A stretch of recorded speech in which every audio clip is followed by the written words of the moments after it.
estimada abogada y compañeros. Mi nombre es Evelyn Joseph Rodríguez Argueta. En esta ocasión, nuestro grupo les va a hablar acerca del decreto 266-2013, que habla acerca de la ley para optimizar la administración pública, mejorar los servicios a la ciudadanía y fortalecimiento de la transparencia en el gobierno. Vamos a empezar hablando acerca de la finalidad de esta ley. Son tres aspectos fundamentales, que es mejorar la prestación de los servicios, racionalizar las demandas de la administración pública y modernizar la legislación nacional relacionada a la contratación del Estado y fortalecer los mecanismos de transparencia y rendición de cuentas. Cuando hablamos acerca de la mejora en la prestación de servicios, consiste en proporcionar mecanismos a la administración pública, tanto centralizada como descentralizada, para que estos mecanismos les ayuden a tener una manera más ágil para atender de la mejor forma posible a sus administrados. En cuanto a la racionalización de las demandas de la administración pública está sujeta a esta racionalización y con el fin primordial de disminuirla se deben establecer requerimientos mínimos para evitar la saturación de demandas en el Estado y también se evita a su vez los grandes gastos que le ocasionan estas demandas.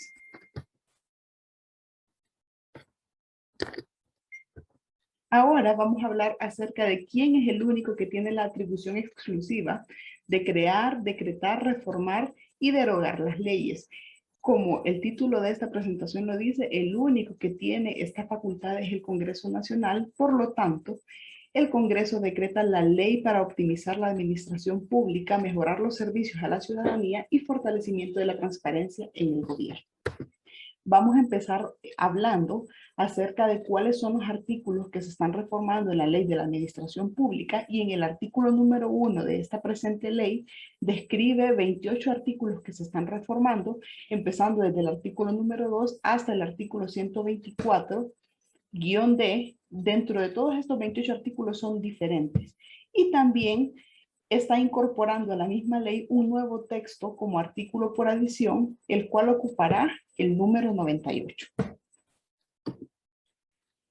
Para empezar a comprender la ley y estudiarla, es muy importante tener algunas consideraciones que debemos tomar en cuenta para poder entenderla de una manera mucho más práctica.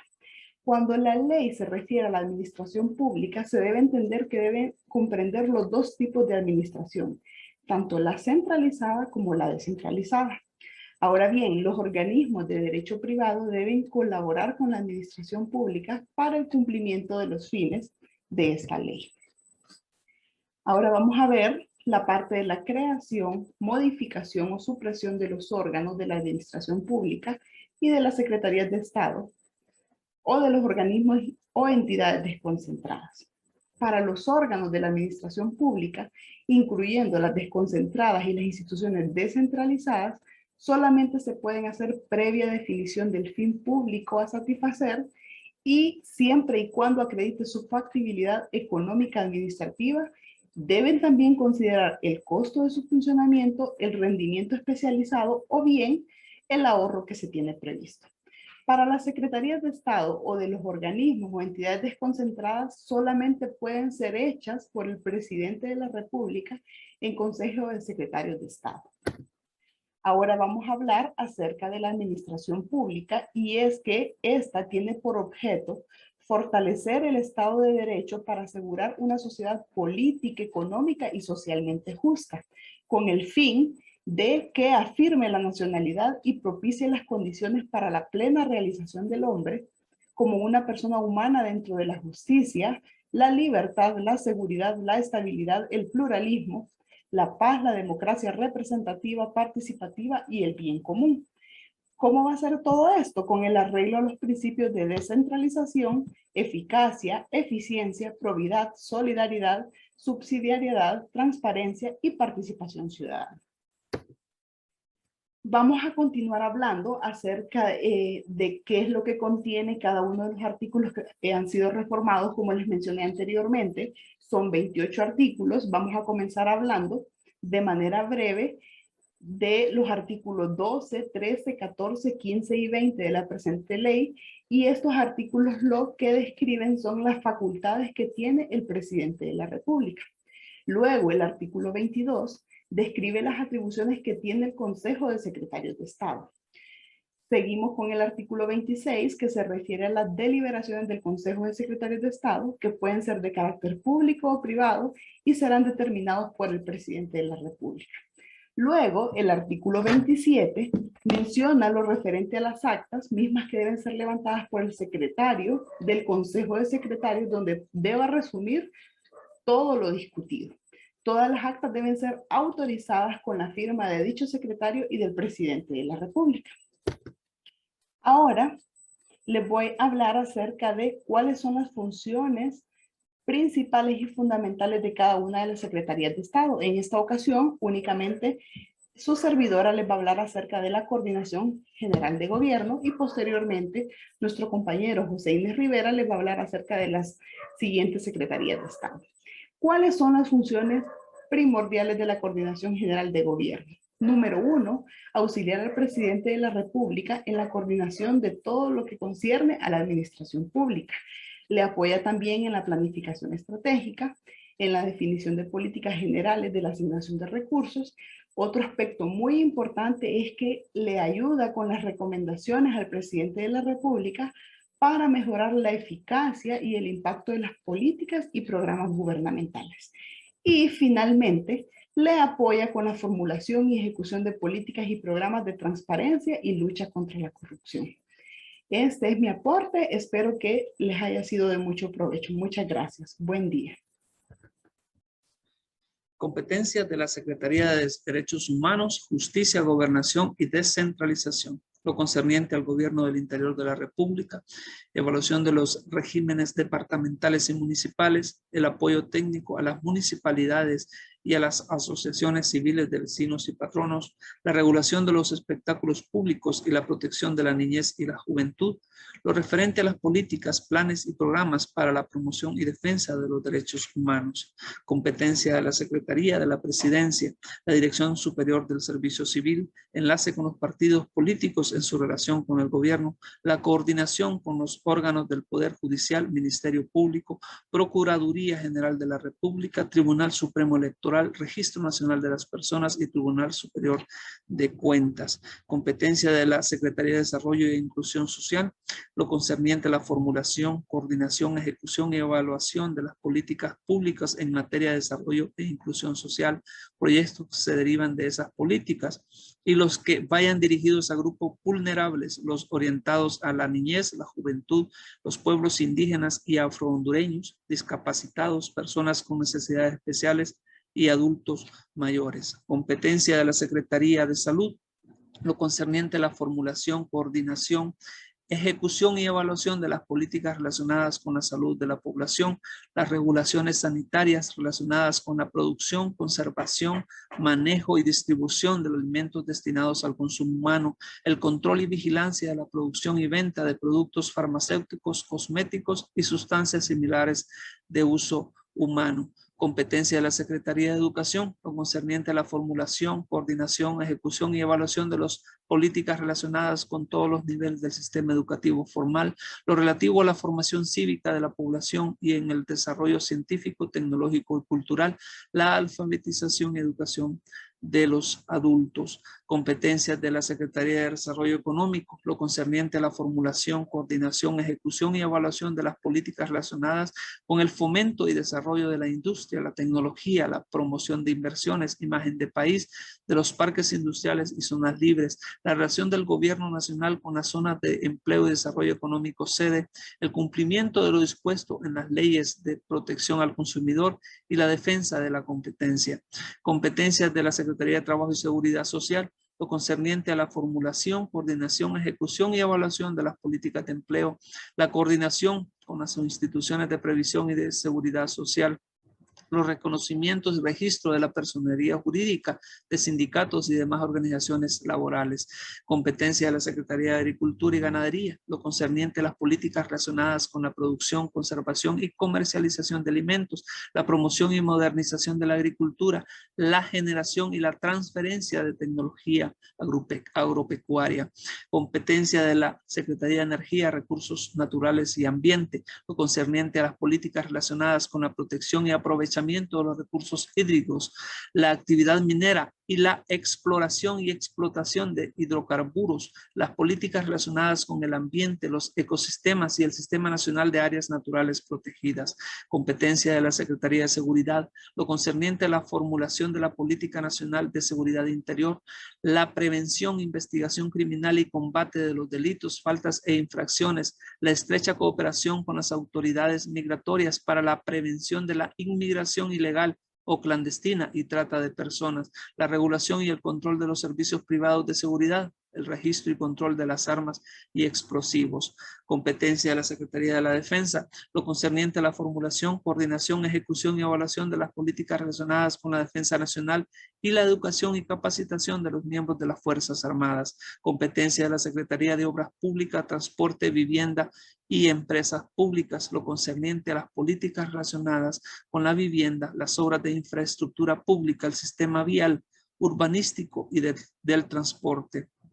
Competencia de la Secretaría de Relaciones Exteriores y Cooperación Internacional, lo concerniente a la política exterior y las relaciones con otros estados, la rectoría y la administración de los servicios diplomáticos y consulares, la defensa internacional de nuestra soberanía y fronteras, la protección de los hondureños en el exterior.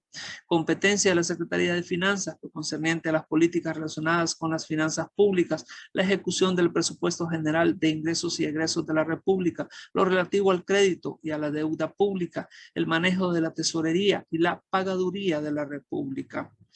El presidente de la República podrá reglamentar esta disposición ampliando, reduciendo, fusionando y reasignando las competencias y los despachos de la Secretaría de Estado. Podrá también nombrar secretarios de Estado, coordinadores de sectores, asignándoles la tarea de coordinar las labores de varias secretarías de Estado, entes desconcentrados, descentralizados o reguladores, programas, proyectos y empresas públicas que se ocupen de asuntos relacionados. Según el decreto 266-2013, en los artículos 45, 50, 53 y 85, los órganos y entidades desconcentradas se crearán, modificarán, fusionarán o suprimirán mediante el decreto del presidente de la República en el Consejo de Secretarios de Estado, y sus titulares responderán de su gestión ante la dependencia de la administración centralizada de la que dependan. Estas se crearán solamente para promover el desarrollo económico social.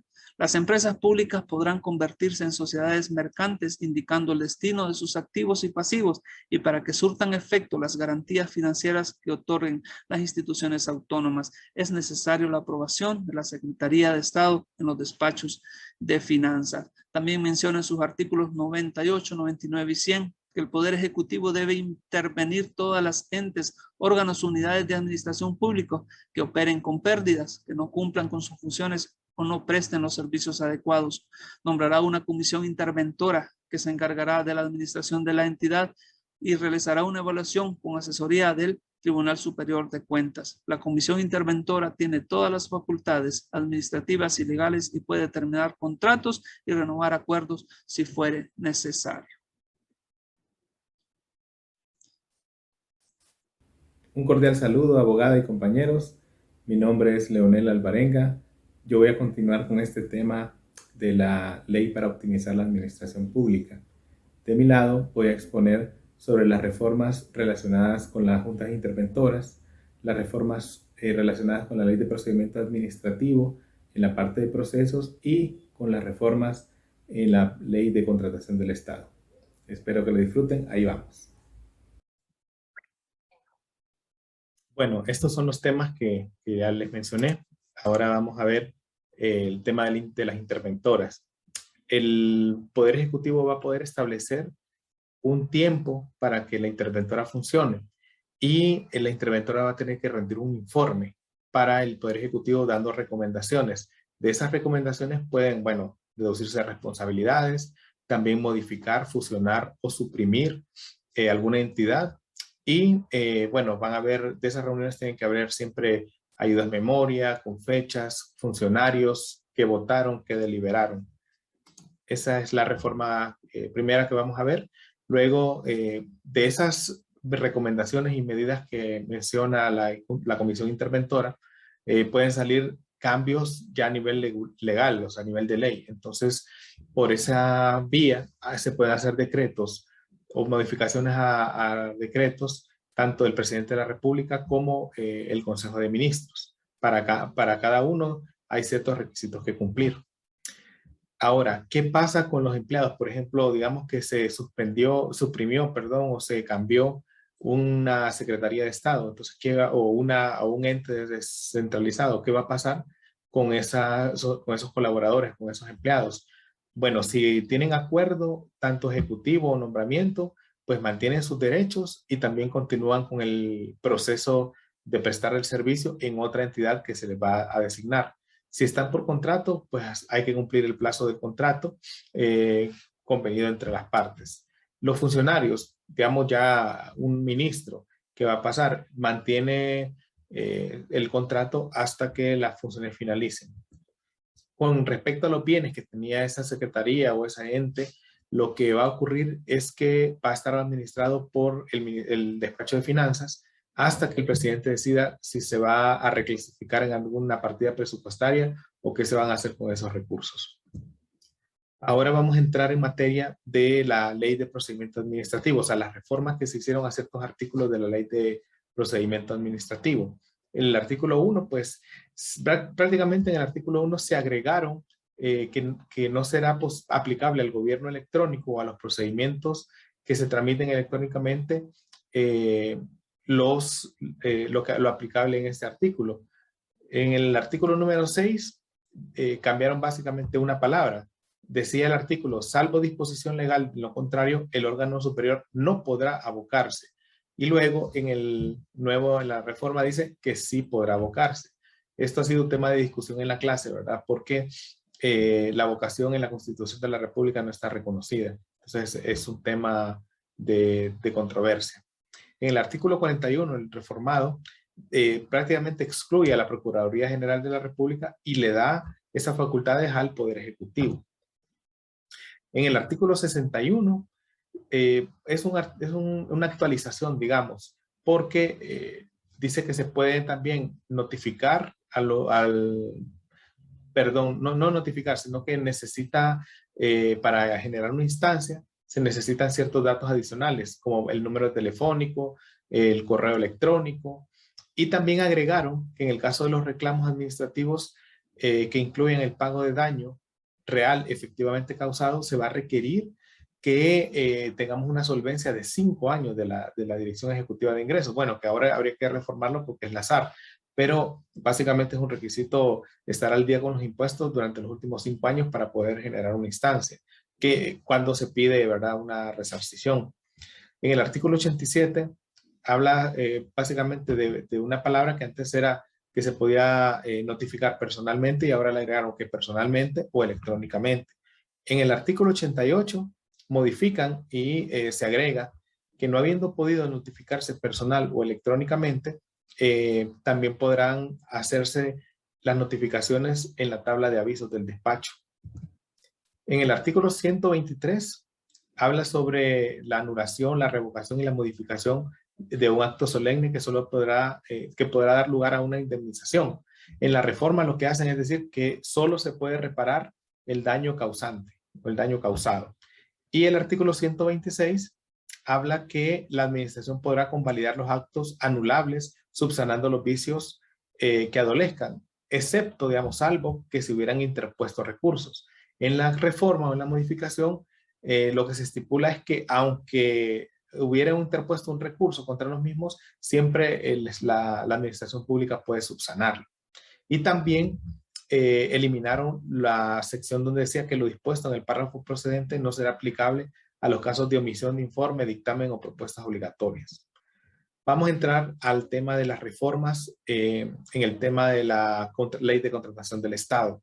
Acá, en el artículo 2, que se refiere a otros contratos, básicamente lo que establece es que ahora la preparación, adjudicación, formulación de contratos estarán exentos de los procedimientos y requisitos establecidos por esa ley. Antes sí estaban regulados por esa ley, pero en este nuevo artículo lo reforman y dicen que no. Y incluso dice que el Estado no está obligado a cumplir con las solemnidades. En el artículo número 3 habla sobre el régimen jurídico y básicamente agrega lo que son temas de conciliación, mediación el arbitraje o los paneles de expertos para cuando los contratos son de cierta cuantía para arriba. También explica, y esto lo vimos en clase, que ahora para poder generar, digamos, una demanda, en resumen, al Estado, digamos, el ejemplo que dio la abogada de una mala praxis en el hospital escuela, ahora tiene que presentarse, el particular debe presentar una caución equivalente al 20%. Es decir, si yo demando al Estado por 10 millones de lempiras, tengo que presentar una garantía por 2 millones de lempiras. Y en caso de que pierda la demanda, pierdo ese dinero. Entonces, es una forma de frenar para que los ciudadanos no demandemos al gobierno o al Estado, mejor dicho. El artículo 27 habla sobre la nulidad por falta de presupuesto. Quiere decir que un contrato va a ser anulado en caso de que no haya una partida presupuestaria para el proyecto o el contrato que se está firmando. En el artículo 121 se reformó. Básicamente lo que decía es que la administración podía modificar por razones de interés público los contratos celebrados y acordar su resolución. Aquí cambia la palabra podrá por puede. Me imagino que es un tema de forma. Y finalmente el artículo 128 habla sobre ciertas notificaciones a contratistas y agrega que podría ser notificado ahora también electrónicamente. Y también habla que puede ser notificado mediante la entrega de la notificación a la persona que se encuentre en la dirección física establecida en el contrato. Esa ha sido mi participación. Espero que la hayan disfrutado. Un gusto, un placer. Dentro de la ley para optimizar la administración pública, mejorar los servicios a la ciudadanía y fortalecer la transparencia en el gobierno del Decreto 266 del año 2013, se encuentran las reformas a la Ley de la Jurisdicción de lo Contencioso Administrativo. En el artículo 1, se establece que esta ley no es aplicable a los entes, órganos o unidades de la administración pública cuyas solicitudes, procesos o adjudicaciones estén sujetos a medios alternativos de resolución de disputas. Dentro del artículo 39, se establece que la caución incluida en este artículo no es requerida en el caso de las materias de personal reguladas por esta ley, a las cuales también se les puede reconocer los daños y perjuicios y demás indemnizaciones legales y convencionales previstas. El tercer párrafo establece que cuando no se fijara una cuantía, el juzgado de oficio o a instancia de parte requerirá al demandante para que fije, concediéndole al efecto del plazo de 3 días hábiles, transcurrido el cual, sin haberlo realizado, se estará a la que fije el juez, previa audiencia del demandado, debiendo rendir la caución indicada en el presente artículo. Si el demandado no estuviera de acuerdo con la cuantía fijada por el demandante, lo expondrá por escrito al juez dentro de los 3 primeros días hábiles del plazo para contestar la demanda, tramitándose el incidente con arreglo a lo dispuesto en el Código Procesal Civil.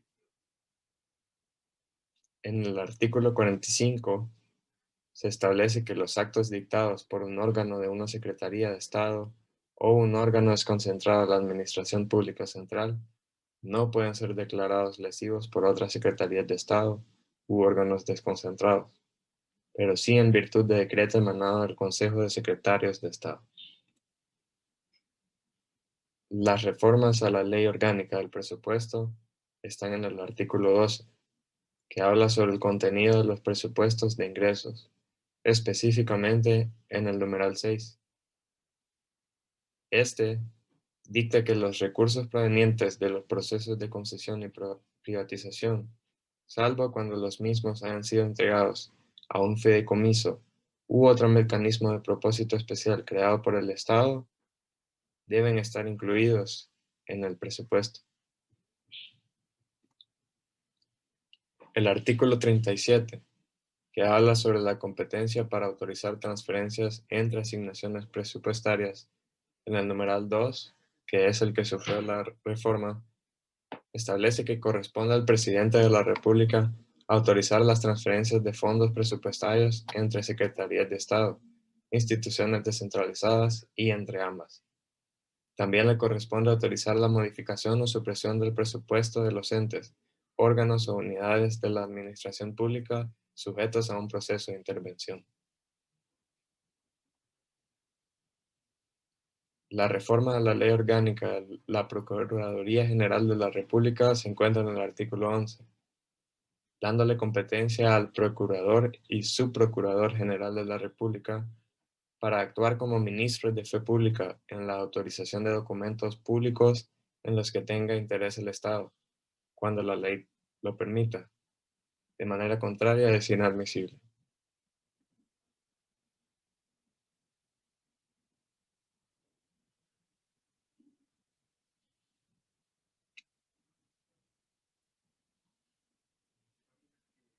Dentro del artículo 19 se establece que el Procurador General de la República tiene a su cargo la representación del Estado, cumpliendo las atribuciones siguientes: comparecer en representación del Estado conforme a las instrucciones del Presidente de la República como titular del Poder Ejecutivo y al otorgamiento de los actos o contratos en que estuviera interesado el Estado, salvo los casos en que el Presidente de la República o la ley hubieran autorizado a otros funcionarios. En el numeral 4, se establece que también tiene la competencia de emitir formularios o instructivos con los requisitos legales que deban reunir los documentos traslaticios de dominio que otorgue el Estado o en las que éste tenga interés. La reforma a la ley del Tribunal Superior de Cuentas se encuentra en el artículo 95, que habla sobre la acción civil. Este menciona que, firme que sea la resolución que tiene el carácter de título ejecutivo, el Tribunal Superior de Cuentas procederá a trasladar al respectivo expediente a la Procuraduría General de la República para que ejecute las acciones civiles que correspondan. La reforma se encuentra en el segundo párrafo de este artículo, que establece que sobre las cantidades reparadas se pagará el interés legal del dinero en materia civil. Muchas gracias.